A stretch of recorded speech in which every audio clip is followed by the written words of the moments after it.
Well, apart from meeting his Russian counterpart, Sergei Lavrov, Dr. Jaishankar is expected to interact with Russia's Deputy Prime Minister as well as the Minister of Industry and Trade to discuss ways to enhance economic engagement.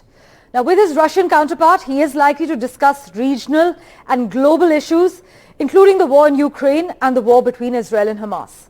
Now, if you remember, Dr. Jaishankar and the Russian Minister of Industry and Trade met back in April in New Delhi, when Denis Manturov visited India to participate in the intergovernmental dialogue on trade, commerce and culture, when the two sides took stock of economic ties in the backdrop of the commodity shock caused by the Ukraine crisis. Now, economic ties between Russia and India expanded more than fourfold in the past 2 years against the backdrop of the war in Ukraine, when Russia emerged as the largest exporter of energy to India, replacing traditional suppliers like Saudi Arabia and Iraq. Now, both sides also held talks on concluding a free trade agreement during Mr. Manturov's previous visit to India.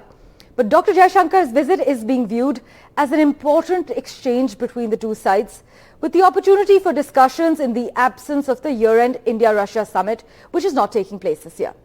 Now, the annual India-Russia summit was held the last time back in 2021, the 6th of December to be precise, when President Vladimir Putin flew to India for an hours-long visit. That annual summit, which has been a feature of the steady bilateral relationship, has not been held for the past 2 years as Ukraine has become Russia's main focus. But Mr. Putin did not visit New Delhi for the G20 summit, as we had extensively reported. Following the crisis in Ukraine and the consequent sanctions on Russia, India and Russia have shifted to trade in national currencies, as you're well aware.